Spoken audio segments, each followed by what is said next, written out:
Welcome to Upside for the real stories behind the headlines affecting European venture. Joining today is Andrew from 7% with Mads and myself from SuperSeed. I'm Dan. This week, we're looking at the latest news from across Europe, new cash inflows into European funds, but how meaningful are they really? Food tech breakthroughs, antitrust challenges here and over the pond, plus what's next for AI's big tech crew. This was their finest hour. Tear down this wall. It's more than just an alliance. This is a union of values. Let's start acting. This show is not investment advice, and the hosts of this episode may be invested in the funds and companies featured. Gents, how are you? Andrew, what's the latest with you and what's caught your eye in the news this week? I'm pretty good, zipping between Lisbon and London as usual. But a couple of quick stories I saw. There was a Series B round of 80 million euros for Noxture. I'm not actually sure how you say the name properly. Noxture in Berlin, which is a legal AI startup. And it's funny because I was just talking to someone yesterday about how I think lawyers are definitely not going anywhere, because the number of people I see using ChatGPT and other legal documents that are not then checked by lawyers. As we know, AIs are imperfect at the moment, and I suspect in a couple of years' time, we're going to see a whole bunch of legal cases involving AI, LLM written contracts. The law firms and the lawyers, I think, are safe in their jobs for some considerable time to come. Second thing I saw in the UK, which is fantastic news, is the changes to regulations for drones, which means by 2026, fingers crossed, drones will be able to be used beyond line of visual sight. And that's great news for things like drone delivery, NHS drug delivery between NHS hospitals, lots of cool stuff. So really glad to see that stuff moving, because it's a way for the UK to get ahead of the curve, and that has a trickle down effect on growth in those startup sectors. Do you think we'll see grocery deliveries by drone? Yeah, to house. Do you? I don't. I get site to site. So I get the point site to site. So major deliveries and emergency deliveries from one point to one point, but I can't see my loo roll being delivered to my door by drone. I think it will depend where you are. So it's going to be efficiency of route.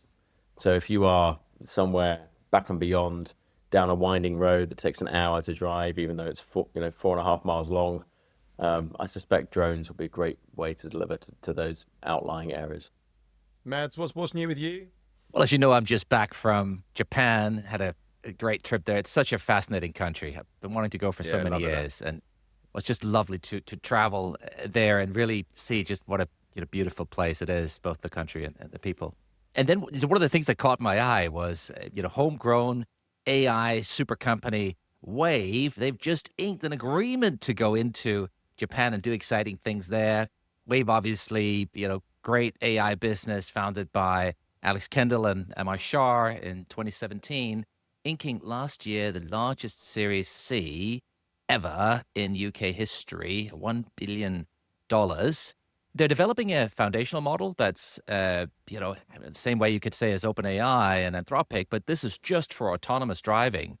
Unlike Tesla, that's building a model to drive their own cars, the idea with Wave is that you build this model for other automotive makers to use, so they can compete with the likes of Tesla.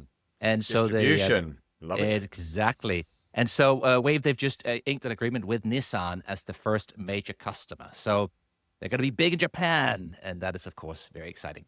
Was that the reason for Tesla's FSD launch in Austin, Texas? I read this week. It feels like it's a little bit of chicken and cat and mouse, because Tesla have now said that they're going to launch their FSD, full self-driving product, which means that they'll hopefully be able to unlock all of their cars that have this function listed. So maybe that was in response to that news. I think Tesla's still well ahead. For the rollout for the agreement with Nissan is not until 2027, and that's just for level 2, and they're targeting level 4 by 2030. So, although I know Elon, he's had sort of multiple rolling go live dates of his full self-driving. Since 2016. This stuff has had a tendency to be pushed out a bit. But Europe just really needs this, without credible autonomy in automotive, our automotive sector is toast. And I think Wave is a great it really has a great shout there. Also, we've seen a great increase in 10%, over 10% increase in trade in the last year, I think it is, or 23 to 22, and since between the UK and Japan, and that seems to be an increasing trend. Big in Was that one Japan. of your- Alphaville is back. There we go. Big in Japan. Was that one of your little learning nuggets from your Japanese trip, Andrew? It was pre-research actually before I went, but there's been a general shift, and I think that was partly triggered by the big change between the US and Japan and the F-35 deal. There was a disagreement between Japan and US around how much access they would have to technology and technology transfer, and that sort of precipitated a change a few years back. And I think the industry has tended to follow, and there's been a real resurgence. Definitely, you can feel a real resurgence and excitement between UK and Japanese trade when I was there anyway. Staying with Tesla, so I saw this week that Musk is stepping back from Doge. I know it's not Euro news, but it caught my eyes. So Tesla's profits down 71%, sales down 20% in Q1. So he's getting back into focus mode over at Tesla, which makes complete sense. I'm sure shareholders over there are pretty bloody miserable. Would you I also buy, saw Dan? Would you buy? No, I Is would this never the time to buy Tesla shares? I would never buy Tesla shares, and I would never buy a Tesla. But then I'm an emotional creature. I make very emotional decisions. I'm not always sure are sensible or smart. I think much to Mads's chagrin, irritation, I'm an emotional creature, and I think he's an absolute tool. So absolutely not. But each to their own. There's also a tunnel being built. The one for you, Mads. So there's a Scandi tunnel being built from Denmark to Germany, which looks very interesting. I'd love to see that. It's going to be 11 miles, opening in 2029. And yet another report, which we're not going to dig into this week, but the Deal Room European Tech Update, looking back over Q1. So a few simple points that caught my eye. So early stage is stable, but pre-seed is on a slight decline. It has been for about 5 years. Health tech is the biggest winner, raising $4.8 billion, which is nearly twice as much as the next sector in the list, which is fintech. And European, I thought this is quite interesting. European startups raised 40% of their funding from foreign investors, so non-Europeans. No great surprise, but I thought that's quite interesting. So with the instability in the US, will we see more of this to discuss later in the pod? Okay, right, we're going to kick off with the main docket. So here was a couple of stories that came up this week about clients massively repositioning their portfolios to Europe. And I thought this is quite an interesting topic to discuss. How much of this money is real? How much of it is going to stay in Europe? Is it going to be a continuing theme and trend?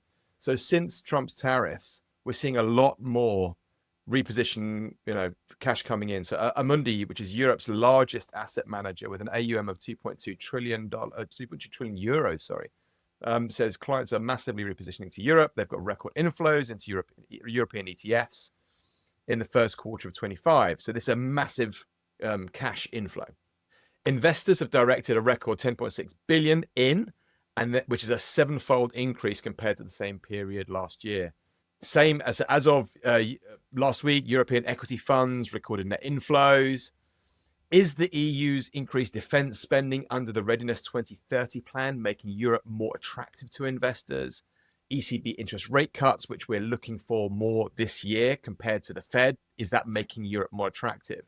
And according to Bank of America's Fund Manager Survey, this is the largest rotation of capital since their surveys began in 1999. So there's a lot more money coming in. Will it stay? What's happening? How much of it will come down into our world? How much will it get into startups, if at all, if that will happen? Mads, you've got some more insights and thoughts on this. Do you want to kick this one off? Look, so some questions. You raised some good questions. Is this about patriotism, or is this just really a rational reaction to U.S. turbulence? And it may be a kind of a mix of the two. I actually think if you want to look at kind of patriotic investing, I think probably some of the cases and stories coming out of China might be more interesting, because there you literally have examples of sort of people saying, like, I've never invested in the stock market before, but I'm so effed off with what's happening and kind of the rhetoric coming out of the US that I've started to put money into stocks just to support Chinese companies. Is there some of that in Europe? Maybe. I think it was Benjamin Graham who used to say, kind of legendary investor, that in the short run, markets are voting machines, but in the long run, they're weighing machines. Yes. And I think fundamentally what this comes down to, look, if we want Europe to succeed, we've got to build great companies. We've got to build these amazing next-gen AI businesses like a Lovable or a Wave or a Helsing or an Isomorphic Labs or some of these other amazing companies that I see sort of shooting to the top right now. And frankly, this is what gets me the most exciting, not so much kind of a month-to-month cash flow one way or the other, because that feels much more transient to me. Andrew, flash in the pan, meaningful, what do you reckon? It's a great question. How much of it is short-term repositioning, so a tactical move due to the volatility, how much is sort of a long-term permanence? I think it's really unclear. The globalization trends may decide this in general, as sort of Mads suggests. I don't think it's just isolated between Europe and US. I think it's fantastic that European investors are backing Europe, but is it to do with this a general trend of sort of friend shoring and economic nationalism? Is it to do with a better alignment on ESG, as kind of the US has gone the other way, and some of these big institutions do still have policy frameworks on ESG, and you could argue that some of the European opportunities are better aligned to that. But I wonder if you see some extremely positive earnings calls in the US, whether it will attract the money back. So I'm a bit skeptical, but equally I'm quite positive. This resurgence of well, not even resurgence actually, is it? It's actually we've just not really had this sort of European nationalism before, or patriotic readjustment, and we'll see if it sticks. I hope it does, because I think I've long been a proponent on this podcast that Europe needs to stand on its own 2 feet, pay for its own defense, and we need to back ourselves. It's our biggest problem for our own economies and for the European wider economy, is our own self-confidence. So I hope it stays. Make hay while it shines, right? So 100%. I think there will be an overhang, but like you say, Andrew, I'm sure that money will follow the money. So, but I think there will be an overhang. So hopefully it will stick. Talk about sticking. We're going to get sticky in the kitchen. I want to talk about food tech. Lab-grown meat has recently kind of fallen out of favor. It's not been that cool for a while. We almost had an AI winter. We almost had a kind of a lab-grown or a food tech winter. Not so long even, but there have been a few breakthroughs. So Professor, I'm going to get his name wrong, Shoji Taguchi from the University of Tokyo. Actually, I should have given that one to you, Mads. You'd have probably done a better job than me on his name. He's built a bioreactor that holds living cells in a gel and feeds them oxygen and nutrients. And he's created 11 grams of chicken, which is about 2 centimeters by 1 centimeter. So getting nutrients and oxygen through the cells is the hard thing to do. But they reckon they'll see lab-grown chicken on the shelves for humans within 10 years, which is great. However, I have to shout out to 3 other European startups. So Meatly, they launched their Chick Bites, which are dog treats from cultivated chicken cells, earlier this year. Munich-based startup Myriad Meat has successfully developed a pig fillet in the lab without the need for genetic modifications, which is a big deal. And 3DBT, a UK business, has also recently created a pork steak. So human food will soon be on the table, I reckon. Also this week, we're seeing reports of space-grown food. So lab-grown in space, a European Space Agency project, is assessing the viability of growing lab-grown food in low-gravity, higher radiation environments, and on other planets. Now, Andrew, I know you play with some of these spacey, food techy things. Do you reckon this is a place where more startups can play? What's your take on this new lab-grown and space-growing food play? Yeah, we had a company, actually, Sci-Fi Foods, that sadly got bitten by the VC bubble going bust. And it all comes down to the cost of production. So the cultured meats all require specialized growth media, many of which are pharmaceutical grade, and they're prohibitively expensive. And Sci-Fi Foods had a strategy where it was going to blend sort of lab-grown meat at a relatively low production cost compared to competitors with regular meat and produce a blended product that was subsidized. They couldn't raise a large enough funding round when the VC bubble went bust, and they were going to rejig back to in sort of an R&D shop to really focus down on getting these cell cultures and growth media, the cost low enough. It didn't happen, so I think it's a timing issue, actually. That there are lots of different companies producing lab-grown cheese and chicken and fish and red meat. I think it will definitely happen, but it's a matter of when. And it all comes down to actually when can you produce the stuff cheaply enough. You've got to get down to comparative cost of traditionally grown regular meat, which is what, $5 to $10 a kilogram, I guess. So yeah, until that happens, we're not going to see it mass market. I've never really been a fan of the plant burgers and stuff. They're not good for you. They're highly processed. Yeah.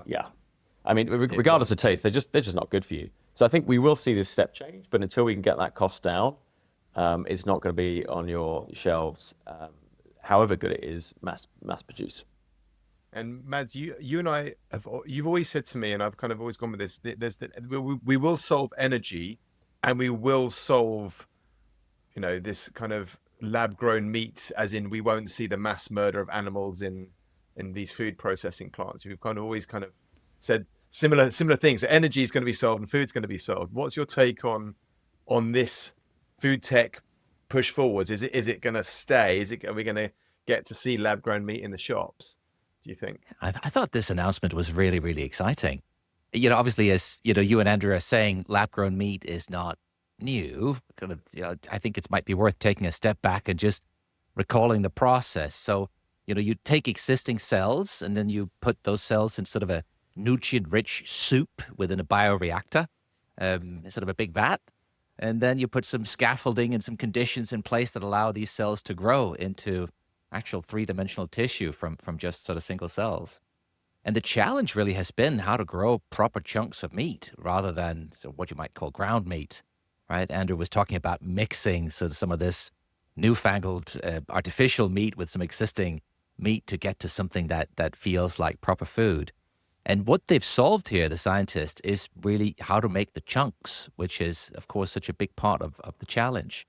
So, and this was fixing the delivery of oxygen and the nutrients. So all parts of the tissue get that. And that's what's enabled them to grow this real chunk here. And why is it important? Well, you talked about the plant-based stuff.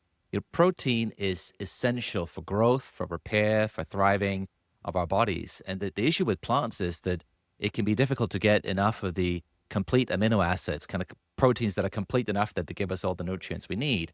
And then there might be a taste issue as well. And on the other hand, you have animal protein, which is tasty, but super polluting. And, some people would say maybe not so ethical. If you look at beef alone, so there's 100 kilograms of CO2 related to producing 1 kilogram of beef. Chicken is just a tenth of that, but chicken farms, even those are not the nicest places in the world, and maybe not for the chickens either. So there's kind of this context, right? 1 kilogram of beef is the equivalent of driving 400 kilometers in a car in terms of emissions. And then you have the methane issue and everything else. So I think the lab-grown meat is super, super exciting. You have cultivated cells. You don't have to butcher any animals. You reduce pollution. Land use today.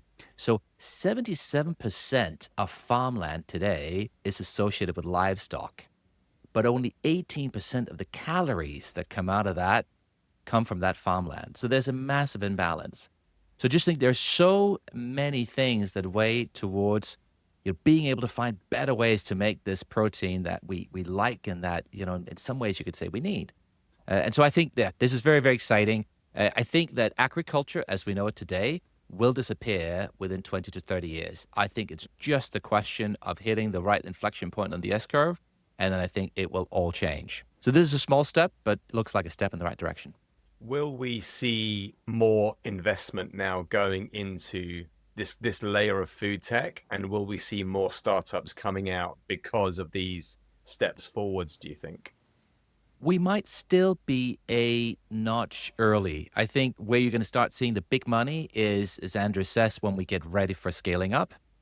And we're not there yet. There's still more stuff we have to figure out, right? I mean, with the best will in the world, 11 grams of chicken does not a meal make. So there's more kind of foundational R&D. It's not even a chicken R&D. nugget, is it? Yeah, it's a small nugget. Don't buy your fries just yet. Okay, so still a step forwards, but still a way to go. And I was reading about all of the different scaffolding techniques that they use and why it's okay for animals. Why Chick Bites has launched the dog version is because the scaffolding is fine for dogs, but is not so healthy for humans. So I think there's still some way to go. It feels a bit self-driving cars-ish. There's always this 10 years out, but we'll see. And it does feel like just for those that may not be as well versed, the scaffolding is what makes the meat mimic real meat texture. So the marbling, how it feels when you bite it. And you have to use plant-based solutions or collagen or synthetic materials to actually allow those cells to grow within that scaffolding. And that's all expensive, and there aren't highly scalable solutions for that yet, along with the cell lines that you have to create, creating immortalized cells that grow fast, safely, and predictably. So there's a long way to go actually on the R&D side. I think there are some timing questions there, but I agree with Mads. We'll definitely get there, and we'll get there in our lifetime. And it may be 10 years, may be realistic. Okay, well, let's hope so, because like you say, Mads, it's a pretty grim world if you're a chicken, a cow, or a pig. So I'm going to conflate a couple of stories here, because OpenAI is interested in buying Chrome from Google. So there's an antitrust case going on in the States. There's always some kind of antitrust in the news, either in Europe or in the States. The US Department of Justice is looking to require Google to restore competition in online search as part of this antitrust case, i.e. sell Chrome. Now, ChatGPT's head of product, Nick Turley, says OpenAI would be interested in buying it. Why wouldn't they? An interesting coup for Microsoft as well. So OpenAI is in buying mode. In 2024, it acquired Rockset, which is a search and database analytics firm to enhance real-time data processing for its AI products like ChatGPT. Plus Multi, they also bought Multi, which is a remote collaboration tool to bolster its enterprise toolkit. But its biggest acquisition, a la Cursor, Lovable, could be the Windsurf app, the AI-powered coding assistant. They're looking to buy that for $3 billion. It hasn't gone through just yet. A little bit of a note here is the OpenAI fund is also an investor in Cursor. So there's a little bit of an antitrust challenge within that purchasing bucket. So two questions for the room, really. Do antitrust cases like this make sense over there or here? And secondly, what is the future for OpenAI and these foundational models companies? Are they going to go vertical, become an app store, stay focused on core models? Because it feels like they have to do something plus. So, Mads, I don't know where you want to start with this, but can you kick this one off? One of the foundational tenets of antitrust policy is you're not allowed to use a monopoly or a strong market position in one domain to create a monopoly in another domain. And that sort of all seems fair. We want reasonable competition. Regulators and governments are trying to enforce that. And there are some really, really interesting cases to show that it works. It works phenomenally well. We'll come back to whether that's fair or not. In the 70s, IBM was subjected to very, very severe antitrust investigations from the Department of Justice.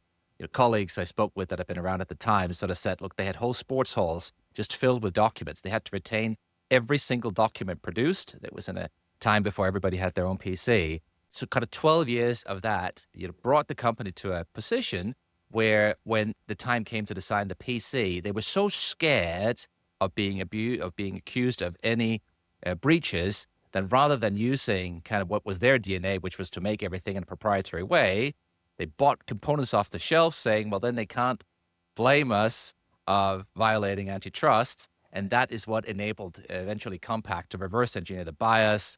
And then, of course, the clone makers to take over and bring IBM to its knees. 15 years later, you had the case again with the DOJ going after Microsoft, really pushing them to the point where in the end, Bill Gates, he sort of said, I just don't want to be part of all these depositions anymore, handing over to Ballmer. They lost focus, and as a consequence, they lost mobile. And so it really works. I mean, if you want to kneecap these big companies, just, subject them to endless depositions and force them to change their business models, and it will break them. And the question is that what we want to do with Google right now? I would posit maybe this is not the time or the place. OpenAI stole a march on everybody when they launched ChatGPT. Google wasn't ready. It took them a year to get ready. And in the meantime, OpenAI is now so far ahead in terms of AI use.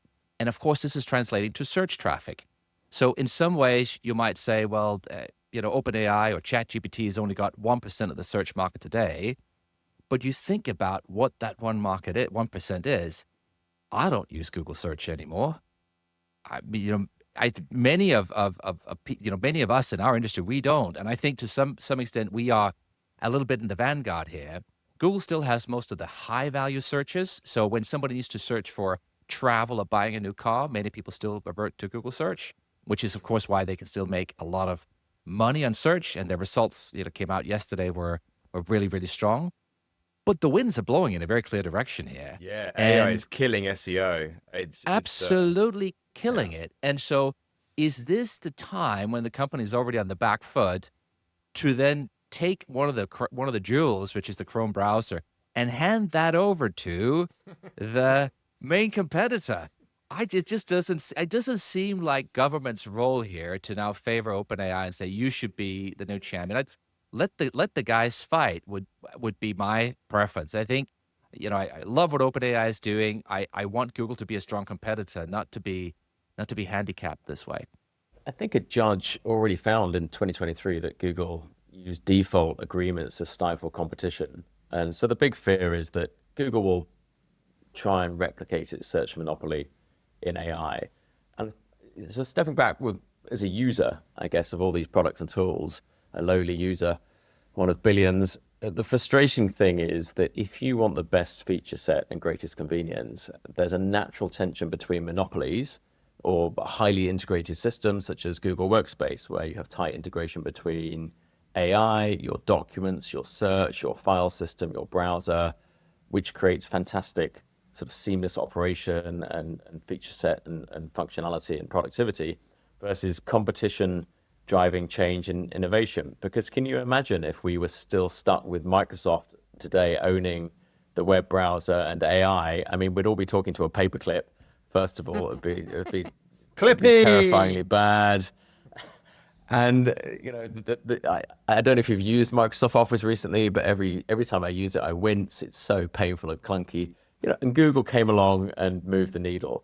And so there is always this cyclic tension between enabling innovation and access to move things forward, and sort of enabling companies to provide the optimal set of features so that I can be productive. And I just think that's a really interesting tension, that we're always in this cycle. So maybe, to your point, Mads, maybe just having these antitrust cases is enough to just kneecap, annoy, irritate, slow down. So maybe just the process itself is enough. Yeah, and this is, I think, the key point. I'm all in favor of some speed bumps. I mean, clearly they shouldn't abuse their monopoly position, at least not too much, right? You got to sort of keep them honest. What's smart business? What's smart business and what's abusing a monopolistic position? Exactly. But you then take that to the ultimate conclusion that you start breaking up companies. I'm not sure consumers will win from that breakup anyway. And I don't know that then just awarding OpenAI, if OpenAI gets Chrome, I mean, that will, if not kill, then it will handicap Google's ability to continue that search business in an extreme way. So it feels like a huge step. It doesn't seem like a reasonable remedy. It's about access and choice. Nick Turley from OpenAI was even in the hearing. Maybe it was a kind of a more open, industry insiders review. I have no idea. Sorry, Andrew, I interrupted you. No, I was just going to say, I think it's about access and choice. You want these companies to continue to innovate and bring their huge R&D teams to bear to launch sort of products which otherwise would be extremely hard to roll out from a standing start as a startup. But equally, you want startups to be able to produce and innovate far better experiences and make sure that they can get in front of people to get access. So it's about ensuring that Google don't become the gatekeeper to my choosing to use alternate tools, and making sure that the platforms are accessible and the users are accessible, and that then it's not too buried and too hard for a startup to actually access the end user. And I think that's absolutely critical. So deal of the week. Deal of the week. Skin Analytics secured £15 million in Series B funding this week to expand its AI skin cancer technology. So 6 people per day in the UK die from skin cancer, and the NHS literally can't cope with scanning and treatment. So I think this is a wonderful step forward. I've seen a few startups doing Skin Analytics, literally the name of the company. So good for them. Well done, you. Anyone else got anything else that's caught their eyes from deals happening this week? Yeah, I wanted to take this somewhere else, actually. You could call it a deal. So, we often talk about deregulation and the importance of not having too many silly rules, keeping a holding business back. The European Commission unveiled an omnibus proposal around some of the sustainability rules a few weeks ago. We haven't covered it yet, and I thought it was worth mentioning briefly. Two new sets of rules being phased in generally is this corporate sustainability due diligence directive, which effectively is around businesses having to due diligence their whole supply chain. And then there's also the corporate sustainability reporting directive, which is around reporting on sustainability and kind of ESG measures. And with this new ESG bill, effectively what they've said, this new omnibus bill, is they're saying, look, we'll increase the threshold from reporting from 250 to 1,000 employees. So we'll exclude smaller companies from this reporting framework. And for suppliers in the supply chain under 500 employees who are supposed to report under the new DD framework, they'll now be subject to a much more lenient set of requirements so that they're they won't be drowned in paperwork. And so, listen, sometimes you got to celebrate the small measures. Overall, this is expected to save 4 to 6 billion euros in admin burden for companies. Can we go further? For sure. But I thought there's a small hooray here, a small thing to celebrate. So again, less regulation. Was this a knock on from kind of, Trump's deregulation and Trump's, or was this in the offing for a while? Do you know? I actually think, whether we like it or not, I think some of the new winds that have been blowing from the other side of the Atlantic has been pushing people also on this point to say, listen, maybe we have been going too far. I think, Andrew, as you're always very good at holding us up on, we should be more ambitious. We shouldn't talk about being less bad. We should be good. And yes, but I also be don't less bad, Europe. Be less bad. There's an ambitious target. Moaning Mini. I think let's when people are actually doing something that is good, even if it isn't maybe as much as we'd like, I think let's note it because it is important. Yeah. Although one minor counter is there's not that many companies between 250 and 1,000 employees. 99% of the UK economy is small business, isn't it? And the rest is corporate. So I wonder how many businesses that's actually gonna affect in that middle chunk. Well, that's the reporting requirement. And obviously, if you have a rapidly scaling startup and you get to 300 employees, it's nice that you're not subjected to very onerous regulation right away. But there's also the whole downstream effect on supply chain, because basically by saying all of those long tail suppliers that may have 50 or 100 employees, if you're less than 500, the reporting you have to make is going to be much more simplified. Correct. So I think that's a huge win. Less bureaucracy, totally. Less paperwork. And especially a lot of it's so meaningless, and a lot of it's just become tick box. Box ticking. So there's a Cambridge University spin-out called Niobolt, which has extremely fast battery charging technology. They claim 10 to 100 times faster. So I think they've proven recharge times like within minutes. So 1 to 6 minutes instead of 30 to 60 minutes. And it's using very low resistant technologies so that you don't produce the heat, which means you can create faster charging cycles. Very, very cool. They've raised 30 million. I think they've had 100 million thus far, but seems to be one of the few sort of standout battery technologies in Europe, which is real. I mean, if they can scale this stuff and make it affordably, it's pretty incredible actually, because those performance figures are kind of wildly better than anything that exists today that I'm aware of. What is in your diary this week, Andrew? Are you going anywhere? Are you doing anything exciting? Tell us fun things. I will be back in London next week. There's going to be a mini heat wave, I've been told. So that's exciting, isn't it? That's always exciting. If you're 22 Brit, degrees. Get the sun visors out. And the sun comes out. Liquid there's something sunshine. To be excited about. You live in sunshine, you lucky thing. Mads, what's happening with you? Are you out and about? What's in your diary? We've got Super SaaS coming up. Yeah, on Monday. we do. Yeah, we've got 30 amazing early stage startups coming together here in London with some great founders. We've got some great corporates coming in to meet them. We've got pitches, we've got learning, we've got networking. I can't wait. It's going to be exciting. Yeah, so Super SaaS is 30 founders, 30 corporates, and the idea being that we connect the dots and talk about sales and building and fundraising, and the corporates tell the startups how to sell to them and how they work and what goes on behind the scenes. So it's a very kind of connective tissue event for early stage founders. That's on Monday. Yeah, I'm also looking forward to that. We've also got Harriet's wedding. So one of our team members getting married on Saturday. and I'm trying to close a deal as a manufacturing efficiency startup that I'm trying to get across the line this week. So hopefully that'll be on my docket this week. So fun weeks all round, gentlemen. I will see you next time. Have a fabulous weekend. See you. Bye-bye. Enjoy the sunshine. This was their finest hour. Tear down this wall. It's more than just an alliance. This is a union of values.